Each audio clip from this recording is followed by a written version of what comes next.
मुंबई के अंधेरी पश्चिम के निवासी और गायिका ज्योति लांबा ने प्यार में मिले धोखे और न्याय की लड़ाई को लेकर शुक्रवार को अंधेरी पूर्व में एक प्रेस वार्ता रखी। उन्होंने बताया कि उपेश ठक्कर नामक व्यक्ति ने उनसे हिंदू रीति रिवाज से शादी करने के बावजूद अब पत्नी मानने से इनकार कर दिया है। ज्योति लांबा के अनुसार 16 सितंबर 2022 को एक सहेली के जन्मदिन पार्टी में उनकी मुलाकात 40 वर्षीय उपेश ठक्कर से हुई, जो धीरे धीरे प्रेम में बदल गई। इसके बाद 19 अप्रैल 2024 को अंबरनाथ स्थित शिव मंदिर में पारंपरिक हिंदू रीति रिवाज से दोनों की शादी हुई। शादी के बाद दोनों मलेशिया, कश्मीर, दिल्ली, उज्जैन जैसे स्थलों पर घूमने गए। कुछ समय बाद उपेश उन्हें गुजरात लेकर गया और वहां किराए के मकान में रखा, लेकिन 12 जनवरी 2025 को यह कहकर उपेश ठक्कर घर से निकला कि वो बिजनेस के सिलसिले में बाहर जा रहा है और फिर कभी संपर्क नहीं किया। आइए देखते हैं ये रिपोर्ट। मेरा नाम ज्योति लांबा है। शादी के बाद ज्योति उपेश ठक्कर मेरा नाम है। मेरे साथ ये हुआ, मेरे साथ धोखा हुआ है। अगर मैं उसकी वाइफ हूँ, उसने एग्री किया है, अगर मैं उसकी वाइफ हूँ तो मुझे वाइफ का दर्जा मिलना चाहिए। अगर वो मुझे वाइफ नहीं मानता तो मेरे साथ गलत ही हुआ। थोड़ा शुरू से बताइए कि क्या हुआ, मतलब किस पे आप आरोप लगा रहे हैं, क्या हुआ? उपेश ठक्कर, उपेश हसमुख लाल ठक्कर उसका नाम है। अहमदाबाद का बिजनेसमैन है वो मुझे मिला था मेरी फ्रेंड के बर्थडे पे। वहाँ पे हमारा नंबर एक्सचेंज हुआ और हमारी दोस्ती हुई, और ये 1.25 साल 1.5 साल हम लोग कांटेक्ट में थे। फिर वो 2023 में फरवरी में मेरे घर के नीचे आया, उसने मुझे शादी के लिए बोला। तो मैंने बोला ठीक है, तुम तो शादीशुदा हो। तो उसने बोला नहीं, हमारा डिवोर्स फाइल हो गया है, पेपर आ जाएंगे।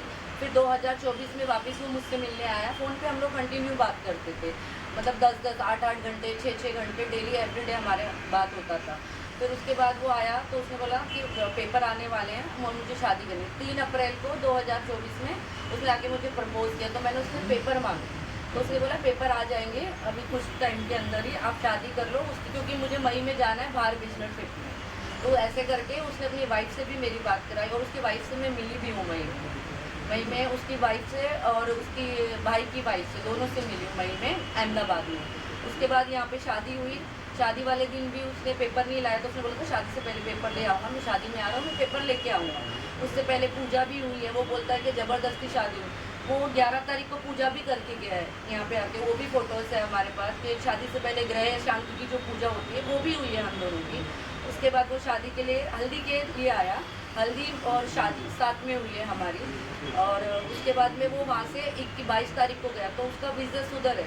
तो उसने मुझे बोला कि मेरे को आना जाना पड़ता है, उधर शिफ्ट करते हैं। और मैंने भी एग्री किया कि शादी करी है तो मेरे को भी आपके साथ ही रहना है। ऐसा करके उन्होंने मई में उधर स्कूल ढूंढे बच्चों के। मैं मई में उधर गई, घर देखा, स्कूल देखा, फिर हमने डन किया। स्कूल डन होने के बाद हमने फ्लैट डन किया।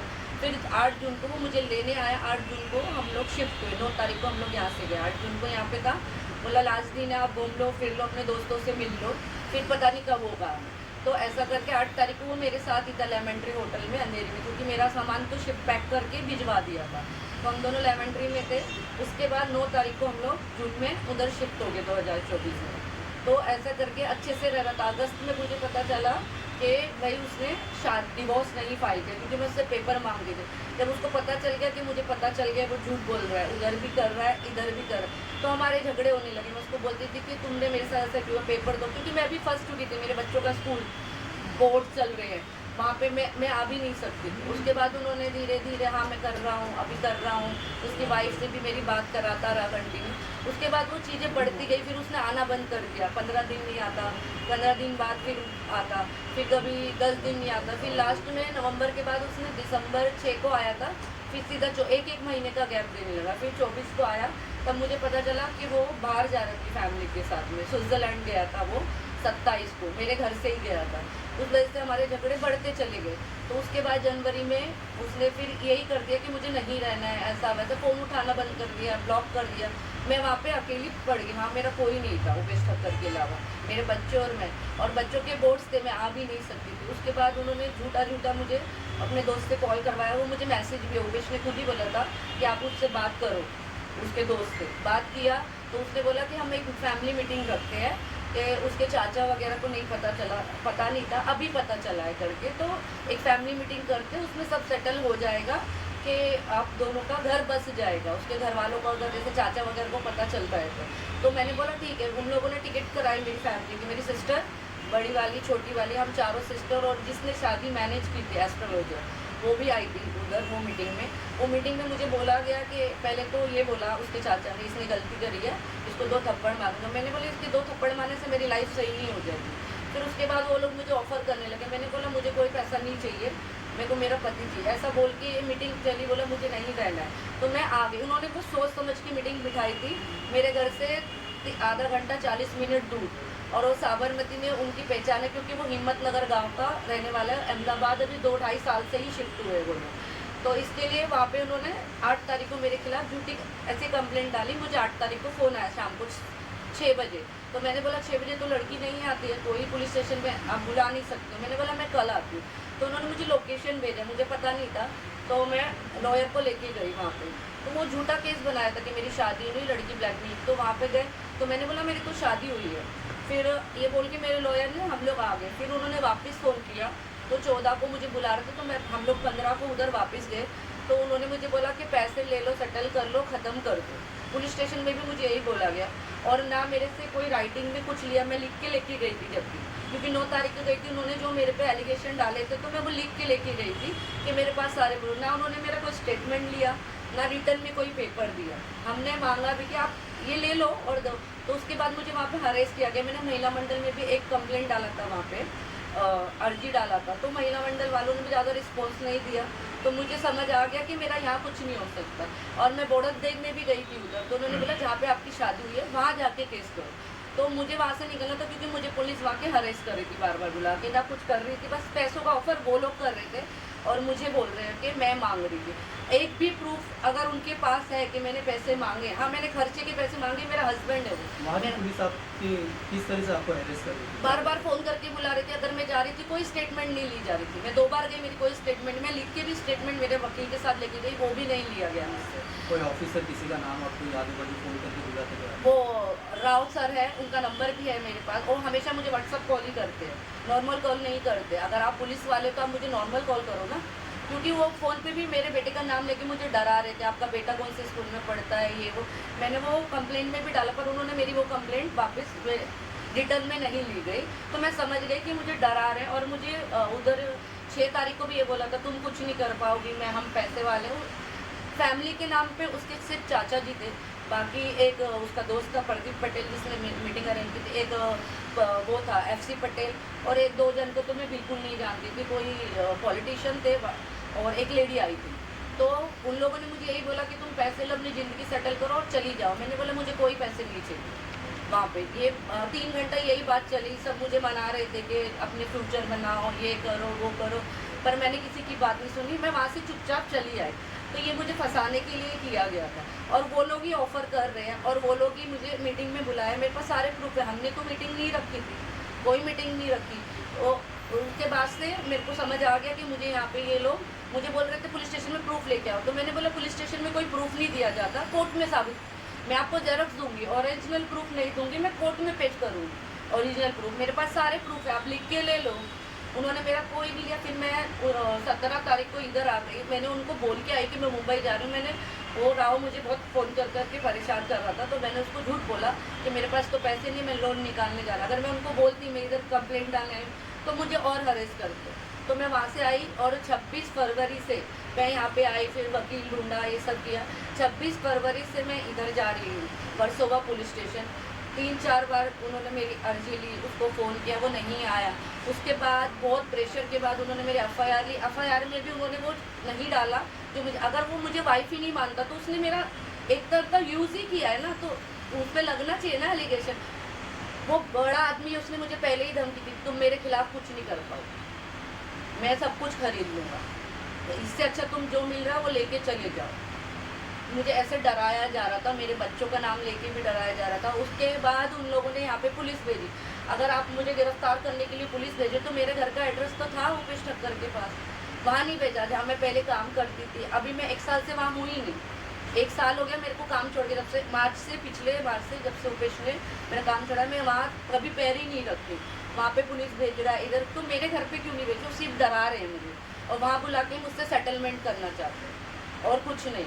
बच्चे कितने हैं आपके? तो उसी से हैं? नहीं, पहले डिवोर्स हो चुका है मेरा। अभी आप क्या चाहते हो? आप मैं चाहती हूँ अगर या तो वो मुझे इज्जत से वाइफ बनाए, जैसे शादी किया है उसने मुझसे, नहीं तो उसको फिर वो 376 पुलिस वालों को लगाना चाहिए। उसने मेरा यूज़ किया शादी के नाम पे, तो मुझे पैसे धोखा की दिया है। कितना दे रहा है आपको?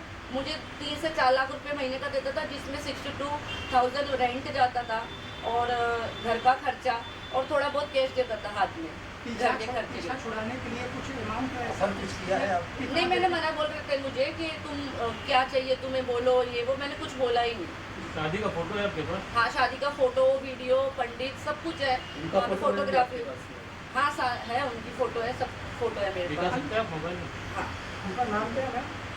उपेश हसमुख लाल ठक्कर। नंबर 16 में रहती थी, उसके बाद मुझे अहमदाबाद शिफ्ट किया गया। मेरा सारा सामान उधर है, मैं उधर से इधर बैठी हूँ। उधर के रूम ओनर का भी मुझे फ़ोन आ रहा है, उसने जनवरी से मुझे खर्चा बंद कर रखा है, रेंट वेंट कुछ नहीं दिया हुआ। यहाँ पे मैं मेरी सिस्टर के घर पे और जीजा के साथ में रह रही हूँ, वो लोग भी मेरा खर्चा उठा रहे हैं। ये आपका अरेंज मैरिज हुआ था, तब शादी में कौन कौन थे आपके फैमिली से, उनके फैमिली से? उनकी फैमिली से कोई नहीं आया, तो उसने बोला कि अभी डिवोर्स हुआ है, मैं 2-3 महीने में बताऊंगा, पेपर आने के बाद फिर मैं सबको ओपन करूंगा। आप मेरे साथ गुजरात चलो, अहमदाबाद चलो, तो मैं धीरे धीरे सबको बता दूंगा। वो आपकी जाए फैमिली से कौन कौन? मेरी फैमिली से मेरी सिस्टर, मेरे पापा मम्मी नहीं है, मेरी बड़ी सिस्टर और मेरी बाकी सिस्टर, मेरे फ्रेंड, जो भी मेरे क्लोज के लोग थे, सब आए थे शादी। ये शादी हिंदू रीत से हुई थी? हिंदू रीति रिवाज से हुई है, शिव मंदिर में। मैम ये कहते हैं अगर जो है अधिकारियों से नहीं होता है, कहीं ना कहीं जो है ऊंचे अधिकारियों से लगाया जाता है। जब ऊंचे अधिकारियों से भी नहीं होता है तो न्याय की गुहार जो है कोर्ट में लगाया जाता है। क्या आपने पुलिस के खिलाफ जो है मुकदमा पंजे की कोई अपील की है? हमने कल डाला है कल, क्योंकि मेरे को 2 महीने हो गए, अभी 26 तारीख को पूरे 2 महीने हो जाएंगे। वो आराम से घूम रहा है और जिसने गलती नहीं की है वो इधर उधर भटक रही है, और वो आराम से है राजा की जैसे अपने इधर। मेरे बच्चों का फ्यूचर क्या है आगे? उसने मेरा काम छुड़वा दिया, कुछ नहीं है आज मेरे पास। मेरे बच्चों का अभी एडमिशन पे आया, तो मेरे साथ साथ मेरे बच्चों की भी लाइफ खराब की है उसने, फोटो दिखा सिर्फ अपनी एक उसके लिए।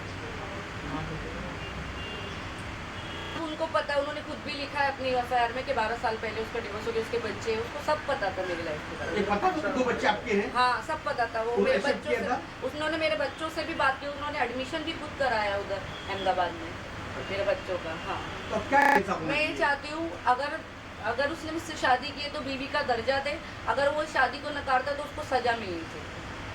किस तरह से सजा तो चाहती मेरा है? उसने शोषण ही किया है ना, शादी के नाम पे धोखा दिया है उसने मुझे। तो शादीशुदा होके भी मेरे से झूठ से शादी की, और अगर वो बोलता है तो 1 साल पहले उसने कंप्लेंट क्यों नहीं की?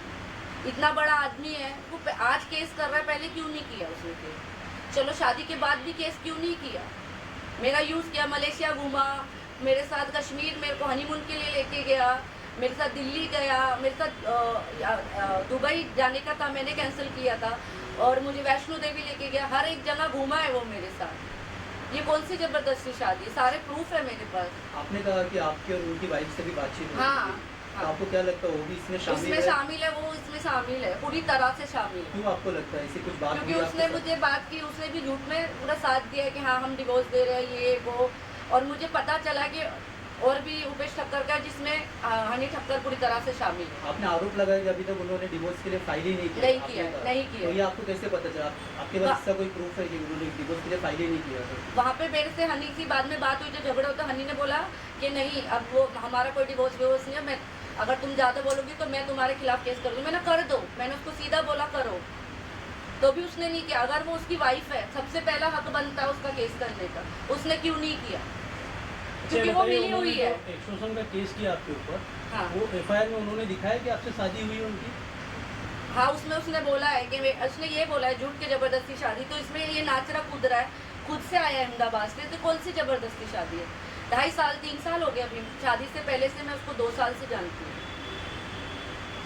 और यहाँ पे जो आपने एफआईआर करवाया वर्सोवा में, इसमें मेंशन है कि आपके और इसकी शादी हुई है सर? हाँ, उसमें मेंशन उसमें है। mention हाँ, है। और मैंने उसमें ये भी लिखा है कि हनी से मेरी बात होती थी और हनी भी मिली हुई। मैंने पुलिस वालों को बहुत बोला कि हनी के खिलाफ भी आप एक्शन लो, तो वो बोल रहे हैं उसकी क्या गलती है।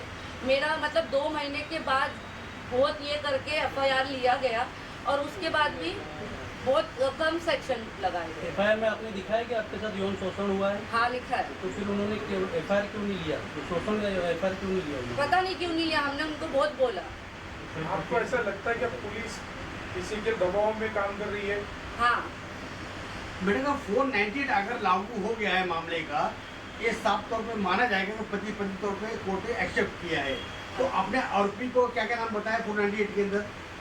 मतलब 498 अगर आप पे पुलिस ने आपका लिया हुआ है, हाँ तो उसके अंदर आरोपी कितने लोग आपने बनाया है?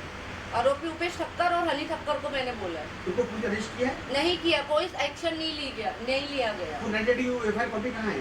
एफआईआर कॉपी है। ठीक है, थैंक यू।